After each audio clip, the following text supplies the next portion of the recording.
Do you have any beliefs? No. Do you think it's worth describing what we mean by belief here quickly? I mean, to deal with the semantics of whether, this is a belief system and you just believe you don't have any beliefs, this is not a belief, may be a belief in itself, mightn't it? Well, I guess the easiest way to go into it is to talk about life beyond personality and what we're discussing here. And some people would say Jez has beliefs about this subject that he's talking about. And I would say these aren't my beliefs. What I know about this subject and what I'm talking about is not arising from beliefs that I have. So what is a belief? I think a belief is somebody saying, I believe this is the truth, this is the way things are. So there's a leap of faith. There's not somebody saying, I know it's this way. And I think that's the difference. So that's why, for me, beliefs are a very different thing. And in this business, I'm talking about knowing. Now, that sounds like a kind of a grand thing. But I would say that waking up and this whole subject of life beyond personality is kind of built on what I call knowing, with a capital K.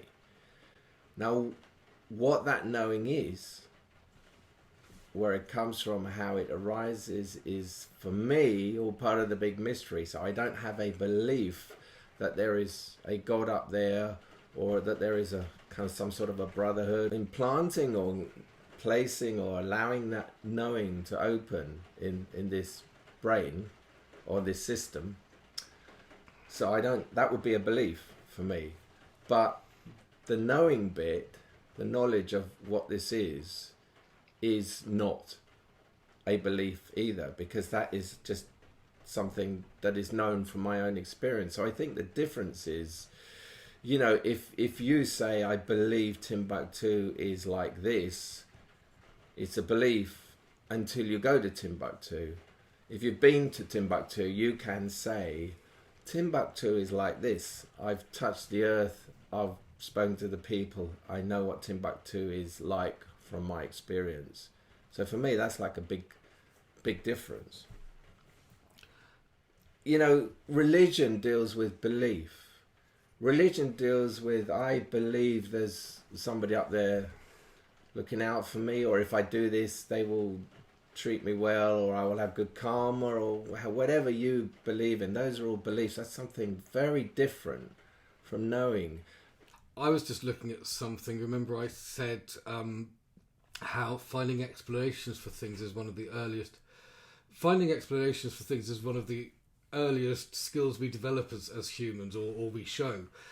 We don't like uncertainty, and it just made me think, well, you can just imagine then what the personality is going to do with uncertainty. It will create beliefs to get rid of the uncertainty and pretend it knows them, fill that gap. Yeah Exactly. And you could argue that therefore it's a good thing, because people feel better and they feel safer. But in this business, as I keep calling it, this is not about covering up the cracks or just making you feel safer. In fact, often it's a journey into feeling unsafer. This is about finding out what is true of our human experience here. So if you're interested in just having a safer or a more comfortable ride through life, this isn't for you. But if you're interested in finding out what this is about, or not even that, if you're interested in finding out why am I suffering, you may be led in this direction. When we first started having these discussions, I remember feeling beliefs I had being challenged.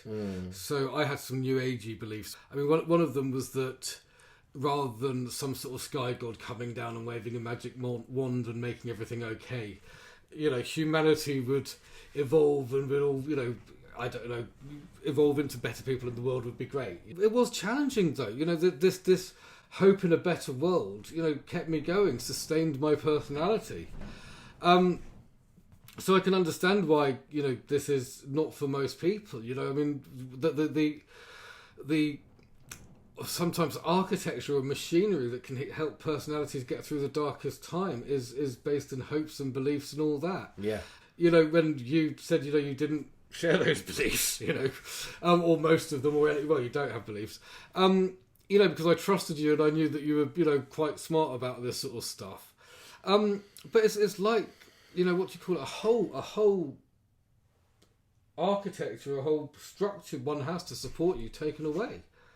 Yeah, and that is the architecture of personality. And of course, as you say, most people don't want to tamper with that. First of all, they don't think they can tamper with it because they think that is what is real and that is who they are. See, beliefs, for me, are not the kind of pathway to finding what's true and what's real and what's free.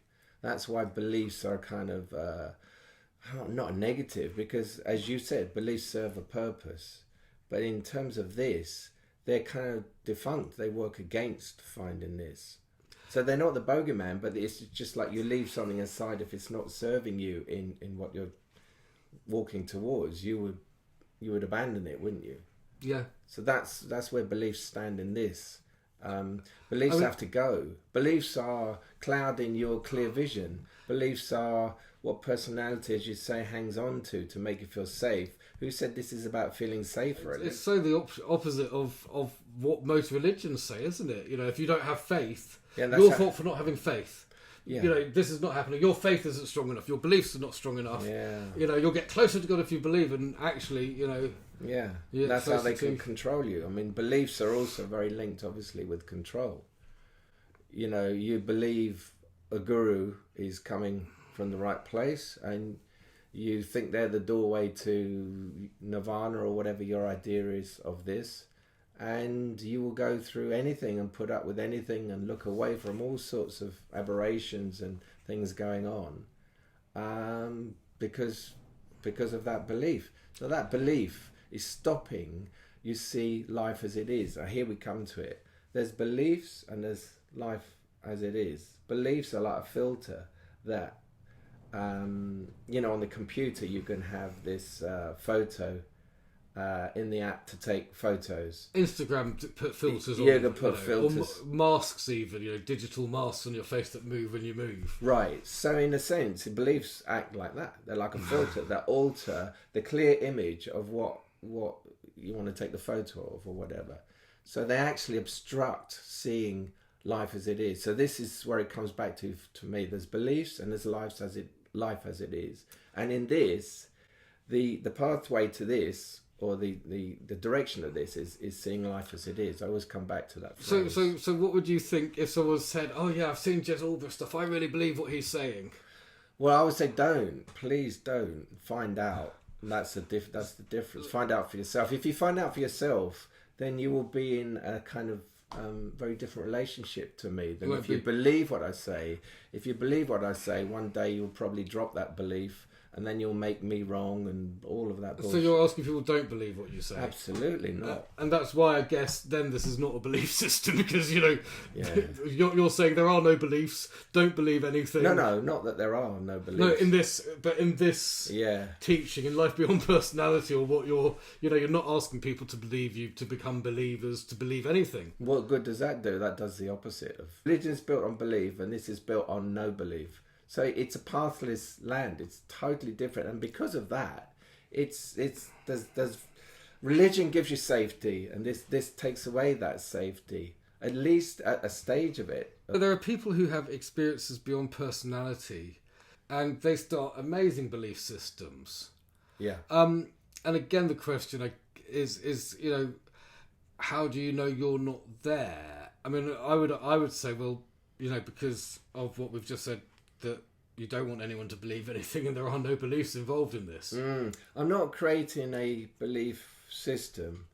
I'm saying something as a hypothesis that people can find out if it's true or not. So they're using me as a kind of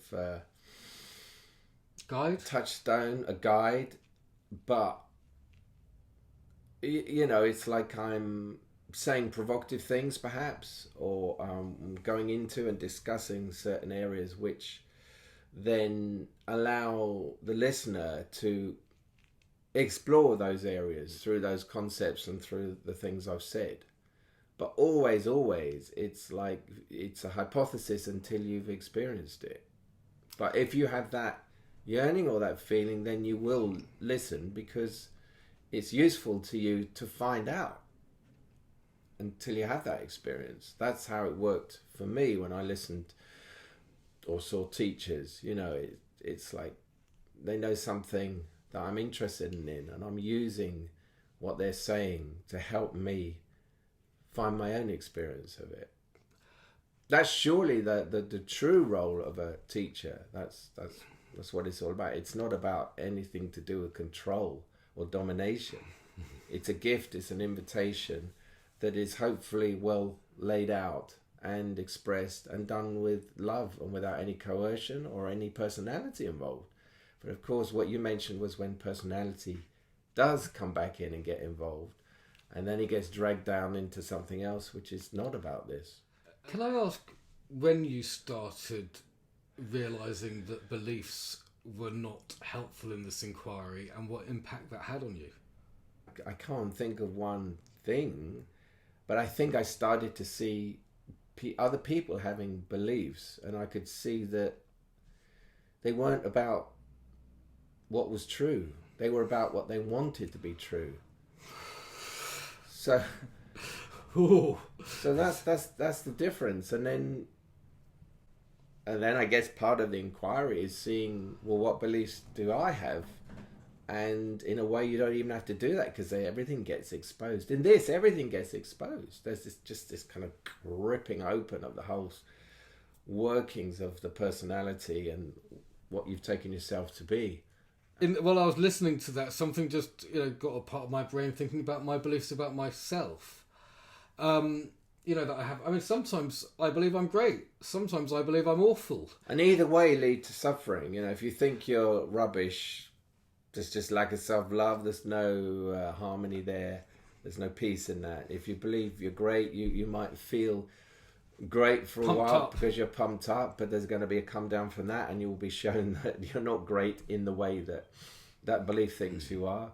So they'll be suffering from that. So there you are. A belief leads to suffering. So it's not just that they lead away from this understanding. They lead actually towards suffering.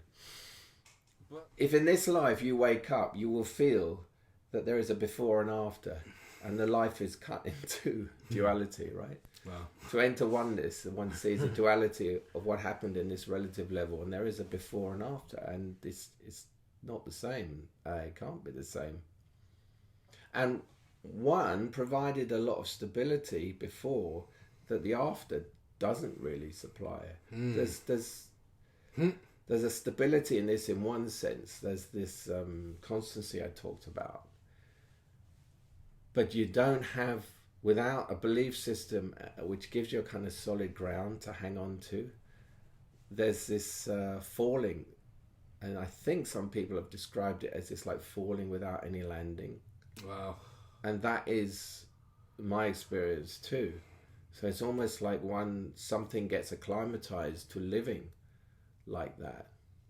But living like that is living with an openness that is unknown in the personality.